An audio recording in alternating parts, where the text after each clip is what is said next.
Welcome to the Dan Casper Show podcast, your chance to catch the full show anytime, anywhere. If you missed it live on the radio, no worries. We've got you covered with all the sports talk, opinions, interviews, and conversations from the show. From the Packers to the Brewers to the biggest stories in sports and around Wisconsin, it's all right here. This is the Dan Casper Show podcast.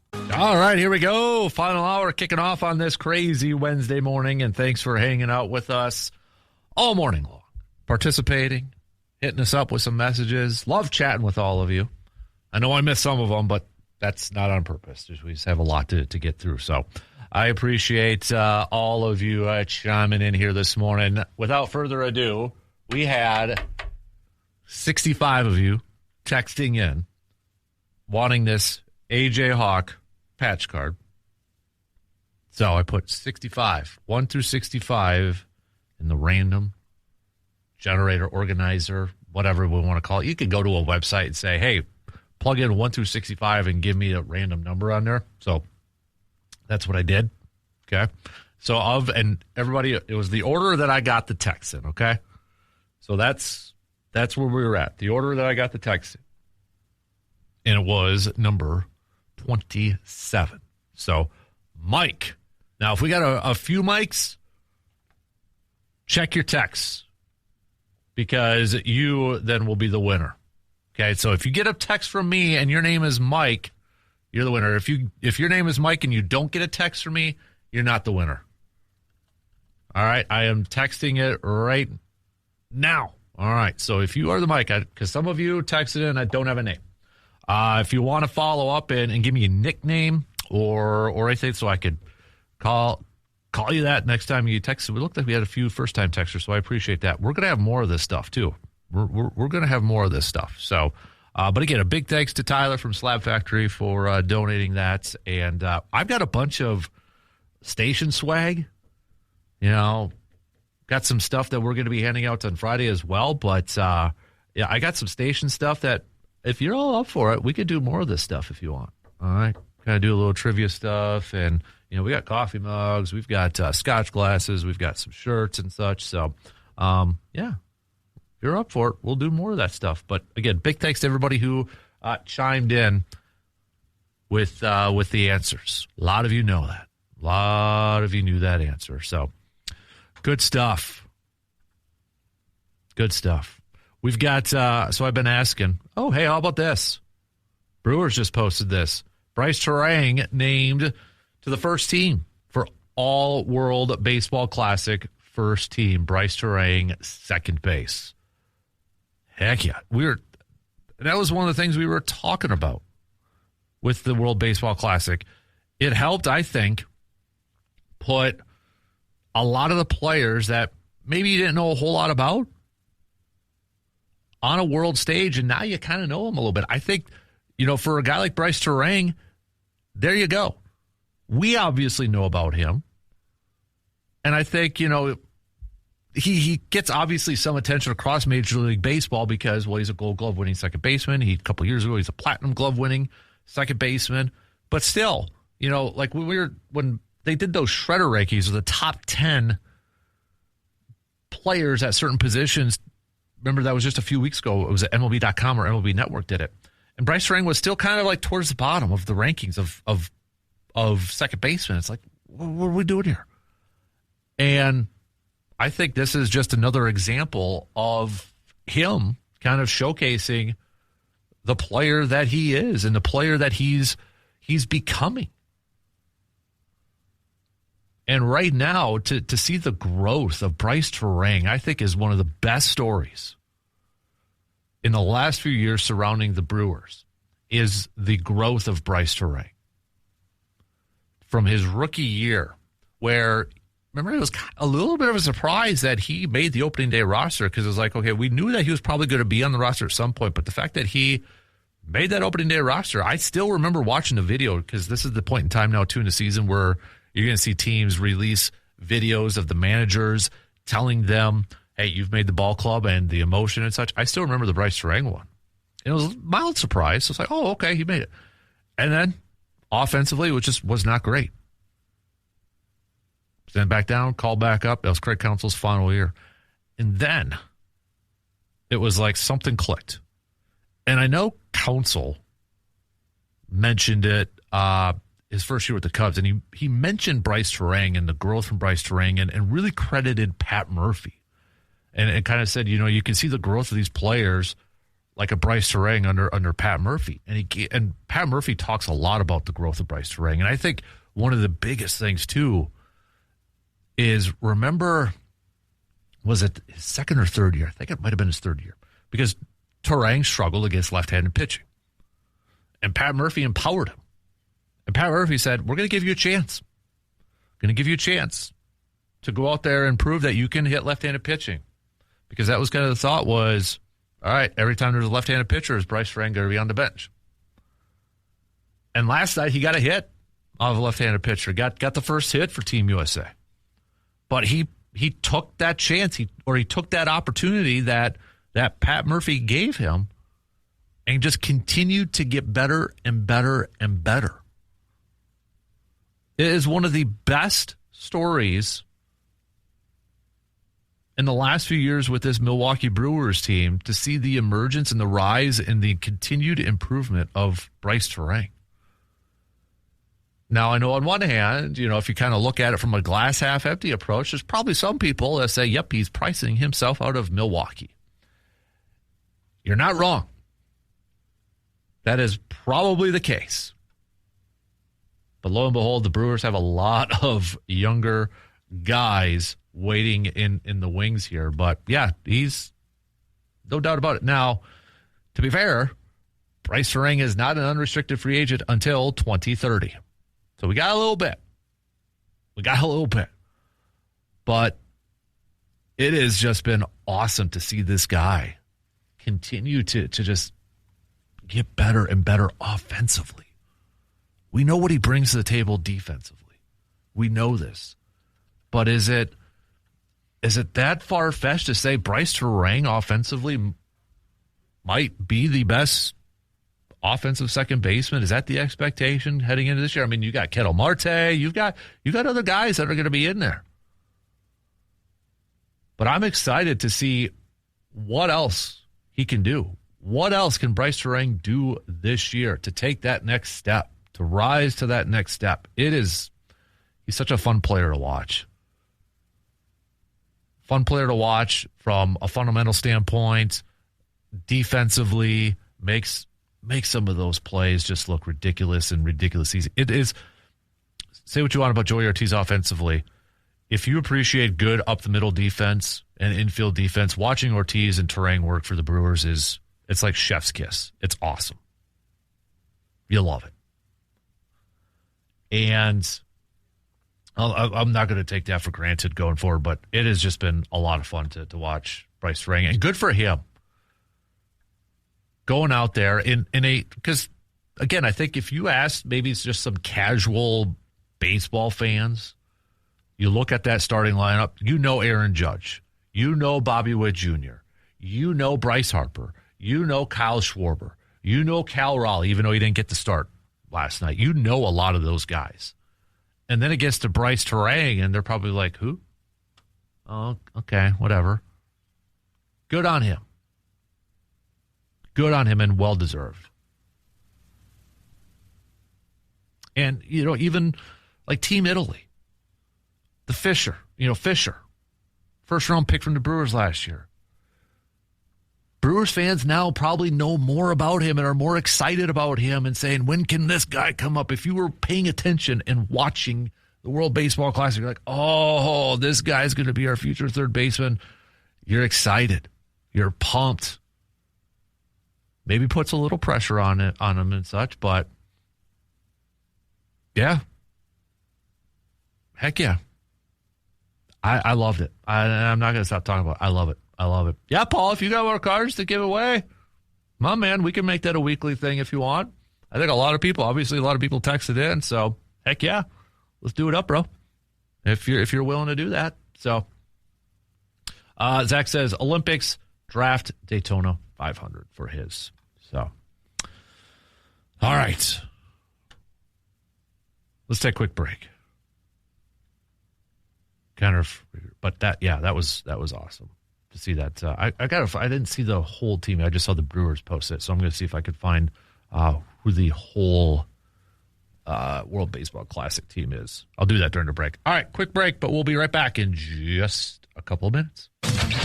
If you are in the market for a new or used vehicle, high-quality used vehicle, maybe you're using a portion of your tax return for that, look no further than our good friends at Toyson Ford. They're proud to serve the drivers of the area with some of the most popular vehicles around Wisconsin and the country. They're committed to giving drivers from across our region the best in customer service with a top-notch selection of brand-new vehicles to choose from, as well as an extensive inventory of pre-owned crossover, SUV, and trucks. Plus, from the moment that you step into their showroom, you're more than just a customer. You are treated like an honored guest. I know that firsthand, too. And their only aim is to serve your needs to the fullest. So check them out today by stopping by at 1000 Chippewa Crossing Boulevard. You can also check them out online at toysonford.net. So here is the team, the World Baseball Classic all-tournament team. Austin Wells was the catcher. Luis Arraez, the first baseman.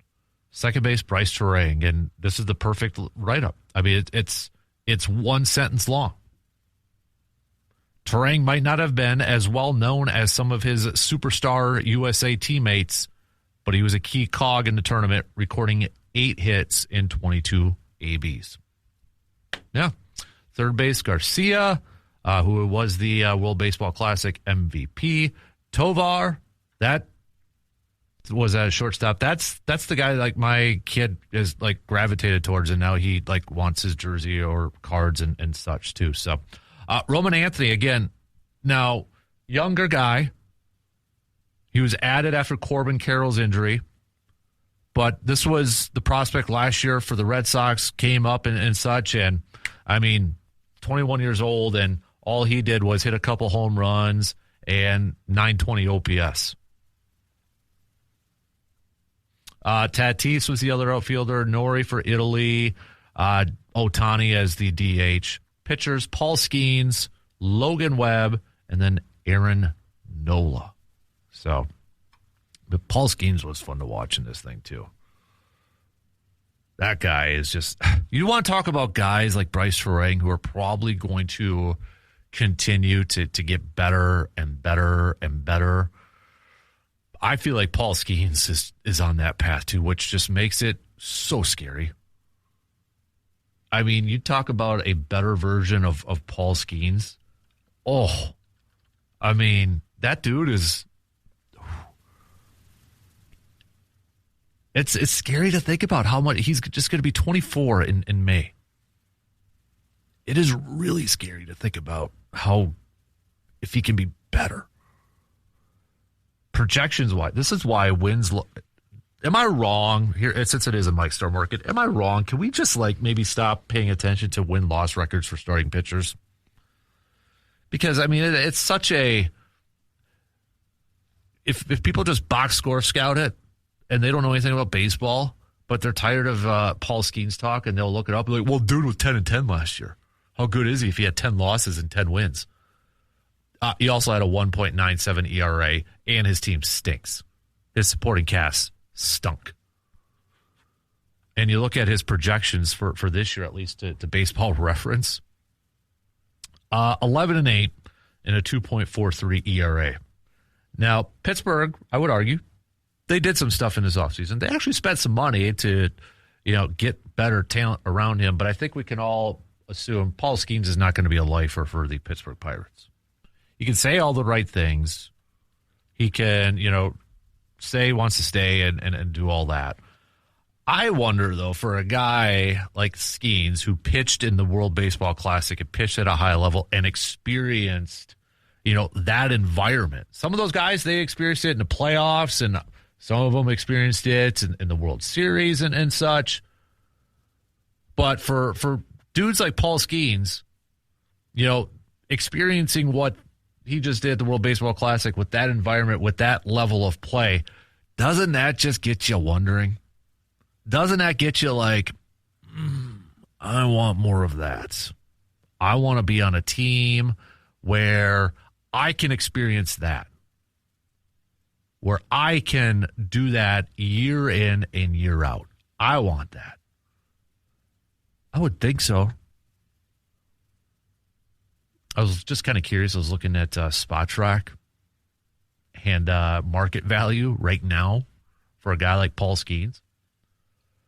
13-year contract, $507 million. You're talking about $39 million annually.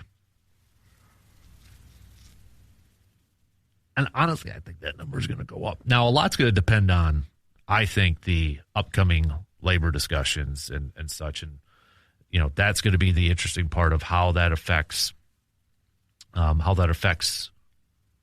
contracts and such. But, you know, you look at a guy like Paul Skeens who, you know, he's at that awkward time where, you know, you got a labor negotiation coming up after this season. This is a dude who is just waiting in the wings to cash in big time. There's going to be teams that are lining up. It's going to be kind of like probably the Ohtani thing, isn't it?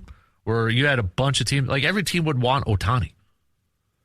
Now, Paul Skeens is probably, I think Paul Skeens is going to get traded before he may hit that free agent market after the Pirates. But let's say he does hit free agency. You're probably going to have teams that are just going to line up like they did for Ohtani. Now, some teams are just automatically going to be eliminated because we know that they're not going to pay for him. Brewers being one of them. A lot of teams being one of them. And it's probably going to be the same. It's going to be Dodgers, Giants, Yankees, Mets, et cetera, et cetera, et cetera. Just curious. So he went to college I know he went to college at LSU. Where is he from originally? Okay, so he's from California. Oh, boy. Get ready for the Dodger stuff. You know, right? West Coast, Dodgers, Giants. Dodgers or Giants. Make your pick. Probably going to be, although the Dodgers got a lot of deferred money, though, too. So, but they also, that's the other, okay. Dodgers have all those prospects, second-ranked, best farm system behind the Brewers. For crying out loud, they could probably put together the package to trade for Skeens, too. That's the thing. Golly. Son of a gun.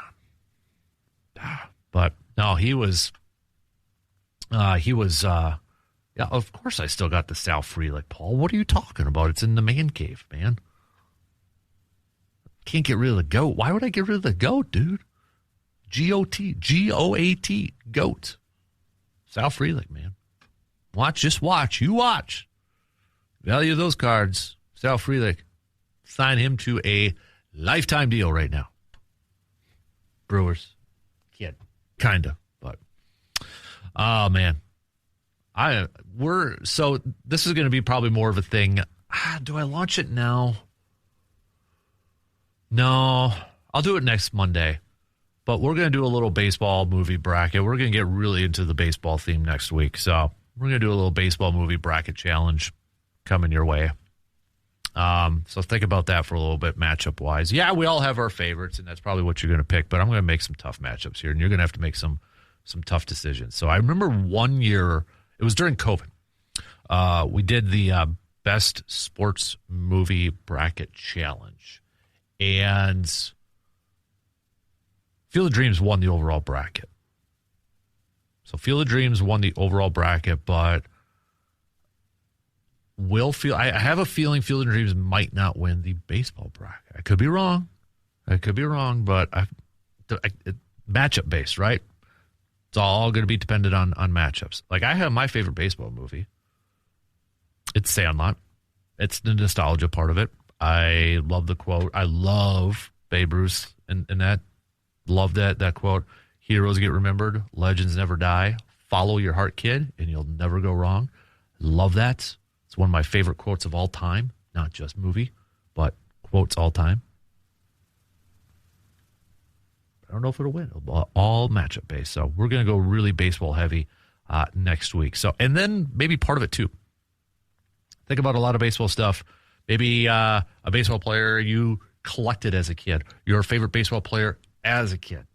All that fun stuff. Let's hit that up next week. So we'll do a lot of baseball stuff theme next week here. So All right, on that note, let's take a quick break and switch over back to some more football chats with Bob Harlan getting quite the honor. And I'm going to make my case again.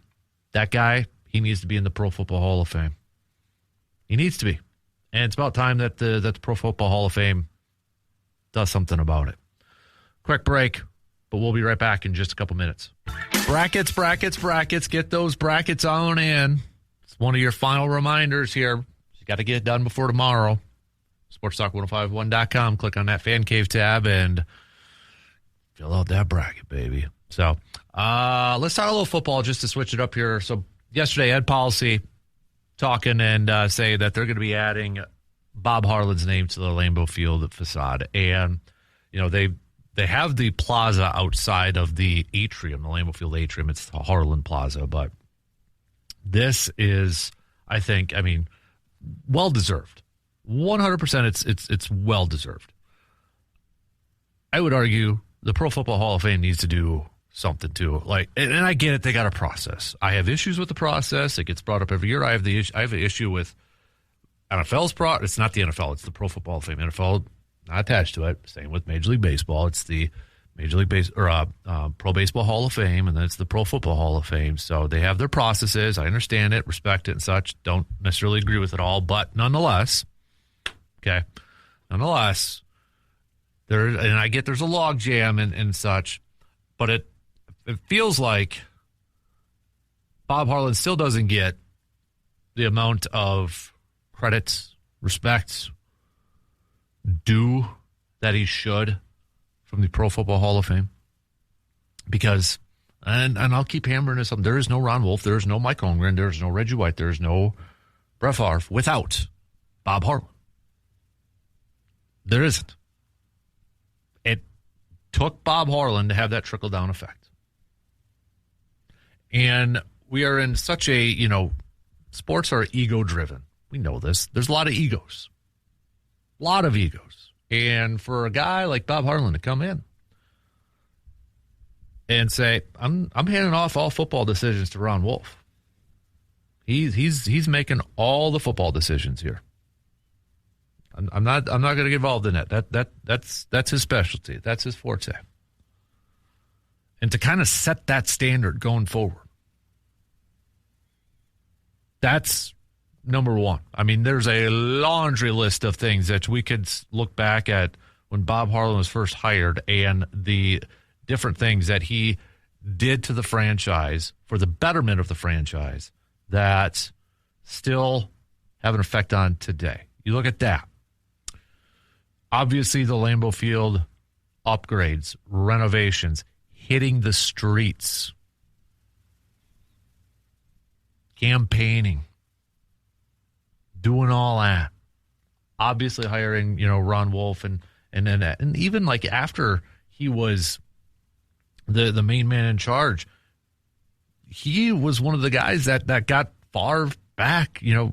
That was one of the things he really wanted to see was helping usher in or helping welcome back Favre after that whole ordeal with Minnesota and the 2008 stuff. So, Harlan was a key figure in that too. But you look at, there's a list of Packers people that should be in the Hall of Fame. Bob Harlan's if he's not at the top, he's right there. Mike Holmgren, I think, 100% deserves to be in the Hall of Fame. He when you compare other coaches who are in the Hall of Fame, Mike Holmgren, in my opinion, has better numbers or comparable numbers. And I think he deserves to be in there. And I think it's more than just, yes, you got the Super Bowl in there and he went to 2 other Super Bowls and such, but you look at, how the impact he had on, players, Favre, for example, and all. It's just, you have to factor all of that in there. And again, I'll keep going with this. Can you write the history of the league without any of these players? And if you really do a deep dive, these people I'm about to mention, you can't. because of the effects, the trickle-down effects that they've had on others. You can't write the career of Brett Favre without Mike Holmgren. I mean, Ron Wolf's in the Hall of Fame, and he hired Mike Holmgren, but, I mean, takes two to tango, right? Cecil Isbell. You're talking about, back in the 30s. I know it's almost 100 years ago now, but still, that guy belongs in the Hall of Fame. Quarterback and H-back, in a time where passing was still in its infancy and such, but he was a special player back in the day, and he is constantly always brought up, whether it's like Cliff Christel from the Packers team historian or other articles out there. He is constantly mentioned as a former Packer player that should be in the Hall of Fame. Jack Venisi is a guy that I have hammered the table for a long time now, and he's not a name that a lot of people know, not a name that a lot of Packers fans know. But you want to talk about somebody, can you tell the history of something? Can you tell the history of this game without this person? Jack Venisi, you can't tell the history of the Lombardi Packers without Jack Venisi. He was the guy. Scouts, front office person, personnel director for the Packers, okay? One, he was a big reason why Vince Lombardi came to Green Bay. But over his career, these were the players that he scouted and recommended drafting or acquiring, okay? Jim Taylor, Ray Nitschke, Jerry Kramer, Dan Curry, Paul Hornung, Jim Ringo, Bart Starr, Forrest Gregg. He also signed Willie Wood. That's a pretty darn good list, isn't it? For crying out loud here. What I think hurts him, and it shouldn't, is he passed away at the age of 33. He died really young of a heart attack. And it was in 1960, so really didn't get to see the fruits of his labor and see the overall success of the teams that he had a huge hand in building. Because he passed away at the age of at the age of 33 in 1960, before the Super Bowls and such. But you look at what he did in terms of bringing these talented players and really, when you think about player acquisition and general managers and such, or in this case, personnel directors, because like Lombardi was GM and such, but to be that guy that probably had the biggest influence in acquiring those people and was a big influence on why Lombardi came over to Green Bay. Come on now. And I fully believe that he needs to be remembered in a brighter light, in a more well-lit light for his accomplishment, or for what he did for that franchise too. It's just, and I think a lot of it is,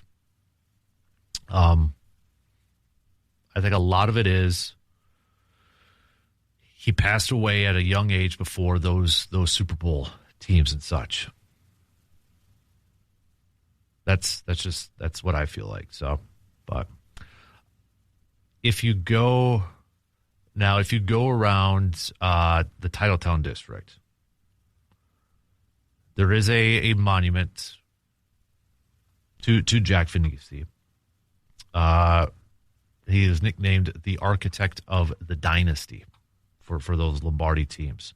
But it's kind of at the entryway to the new Titletown district. So,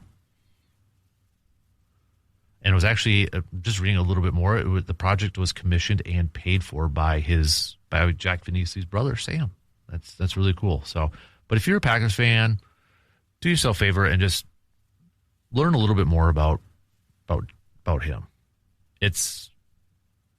And if you've read the book When Pride Still Mattered about Vince Lombardi and Dave Moranis, you get to know a little bit more about him too. So, but no, it's Bob Harlan, Jack Finisi to me are like right at towards the top. Mike Holmgren, Cecil Isbell, those four are just the names that came off the top of my head of Pro Football Hall of Fame. They 100% deserve bus in that thing. Rodgers is going to get in there. We know that when his time is done, he's going to get in there. I think Devontae's on his path to get in there, but wide receivers are such log jams that might take a little bit.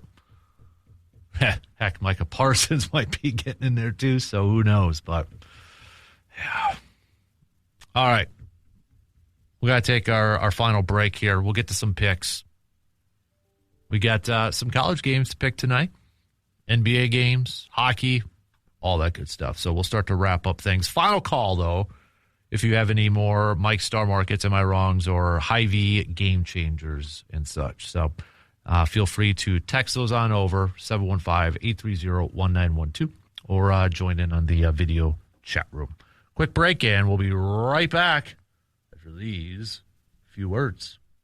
All right, wrapping things up here this morning. Let's get to some picks here, shall we? Let's start off in the NBA world. We've got Golden State taking on Boston. We'll go with the Celtics. Oklahoma City at Brooklyn. Oklahoma City, 19.5-point favorites for that one. Portland taking on Indiana. Give me the Trailblazers. Toronto at Chicago. Toronto. Utah at Minnesota. Give me the T-Wolves. A lot of games here. Double-digit favorites here. Clippers at the Pelicans. I'll go Clippers. Atlanta, Dallas. Atlanta. Denver, Memphis, Nuggets, and then Lakers, Rockets. I'll go with the Rockets in that one. Let's do some NHL games. We've got New Jersey taking on the Rangers. I'll go with the Jersey Devils. Let's go Pittsburgh at Carolina. I'll go Carolina. Ottawa, Washington. Give me the Capitals. Dallas, Colorado. Yep. Dallas, Colorado. I'm going to go with the Avalanche. St. Louis and Calgary. We're going to go with St. Louis. And Philadelphia taking on the Anaheim Ducks. I'll go with the Anaheim Ducks. So let's do some. Only got a couple games here for college basketball. We got, let me bring it up here. Prairie View versus Lehigh. I'll go Lehigh. And then Miami of Ohio versus SMU. SMU is favored in this game. I'm going to go Miami of Ohio, though. I'm going to go Miami of Ohio. Maybe they're tired of a little bit of the chit-chat out there and such, but I'm going to go Miami of Ohio to win this game. So, all right, again, final reminder. Final reminder. Get your brackets in. This is the last time I'm going to remind you. Get them on in. All right. Get on over, sportstalk1051.com, and click on that Fan Cave tab and get your brackets in. Final time I'm going to remind you. Final time that I'll be talking about it. And probably for some of you, like, finally, I get it. I understand. I want a lot of people in it so we can have a little fun with this. A little trash talk back and forth and that. Let's get this thing going. I'd love that. So, but, all right. What else we got? So coming up tomorrow, here's your homework assignment, peeps. We got a little Takeover Thursday. Okay, a little Takeover Thursday coming your way. So think about some topics that we should hit up, that we should talk about tomorrow. It's your chance to be a producer, get your input. So if you think, you know what, let's throw this out as a topic for the rest of the armchair MVPs or the Section 105s out there. All right, send that on over. Text it. Easiest way. Okay? So we'll hit that up. Little Tailgate Outdoors. We'll catch up with Jake Boakes, our conservation warden buddy. So if you have a question for Jake, now is the time. Send those on over as well. Text them, 715-830-1912. Also coming your way for our Thursday, we'll do a little Enough is Enough. The ASAP used auto parts Enough is Enough Thursday. So, again, that's another part of your homework assignment. What's a sports narrative? What's a sports story, thought, talking point that people are out there saying that you're like, you know what? Enough is enough. For example, enough is enough with all the Duke love. I'm not picking them in the national tournament. I'm just trying to think of something off the fly. So, but think about that for a little bit, and that's your homework for tomorrow. Really quick, WNBA news. They got a new CBA. WNBA and the Players Union reach a verbal agreement on the new CBA. So something that was talked about that maybe there was going to be a lockout or maybe there wasn't, it was going to be kind of ugly and such, might go on for a while. Sounds like they've agreed to a new CBA deal. Salary cap has gone up. Salary cap now is at $7 million, up from $1.5 million. Supermax begins at $1.4 million. Average salary in the range of $600,000 with a minimum around $300,000. Average revenue share of almost 20%. So now let's maybe work on that baseball one sometime soon. Hopefully, it'd be nice to get that thing going here, and that way we get baseball next year, and not the threat of not having a season or a shortened season or something like that. But man, I hope. I'll be honest. I'm nervous. I'm really nervous with that. But all right. Yeah, I only got a couple minutes left here. So, a couple texts here. Earlier on, I asked your top 3, top 5 favorite like sports events that are non-regular season. Jim says World Baseball Classic, Summer Olympics, and March Madness. Matt says March Madness, NFL playoffs, World Series. We've got Kevin, excuse me. Kevin said March Madness, Super Bowl, World Baseball Classic, and then one more. We got Daytona 500, the Masters, and March Madness. So I got to think about mine a little bit. I gotta rank them. I might throw that challenge out to Brandon and see if we can maybe make a top 5 podcast out of it. So, but yeah. All right. Only got a couple minutes left here. So, really quick, schedule-wise, you will get, looking at the studio schedule here, Brewers are going to be on the radio today. So, been waiting to hear a Brewers game coming off that nearly 4-hour game against the Dodgers on Monday. They'll be back at it today. 3 p.m. coverage begins. First pitch around 3:10 as the Brewers will be taking on the Angels. So just looking at the spring training schedule, you got today, you got tomorrow. Tomorrow is a late one at 8 p.m., so just a heads up. And then Saturday, 3 p.m., Monday at 6:40 coverage. I'm doing when the game coverage starts, 6:30 on Monday, and then 4 o'clock next Tuesday. And that's it for spring training because we are into the regular season. So 1, 2, 3, 4, 5, just 5 more spring training games on the radio, and then we're right into the to the regular season, baby. So a week from tomorrow, man. Yeah. World Baseball Classic got me more juice for baseball season, so I'm ready to hit this thing running. I'm ready to hit the ground running on this. So, all right, only a minute left. Big thanks to everybody for contributing, whether it was on the texting line, whether it was in the Section 105 video chats, all that good stuff. Big thanks, everybody. Big thanks, Tyler, Joe, everybody who stopped by, hung out this morning. If you missed any portion of the conversation, missed any hour, remember, every hour is now up on podcast form, DK Show Podcast. Also, we got the Man Cave Podcast. New episode dropped earlier this morning. Brand new content. But I will put the conversation with Tyler in the Man Cave Podcast, too. A lot of, if you're a card collector and such, good stuff about grading. Because I'll admit it, the grading thing is confusing to me, but it's kind of cool to know that he does that over at the shop there, too, just in case Hudson does have a card that might deserve to be graded and such. So, but anyways, check out both those podcasts, especially if you missed any portion of an hour or such. They are broken down by hour. Have a fantastic rest of your day.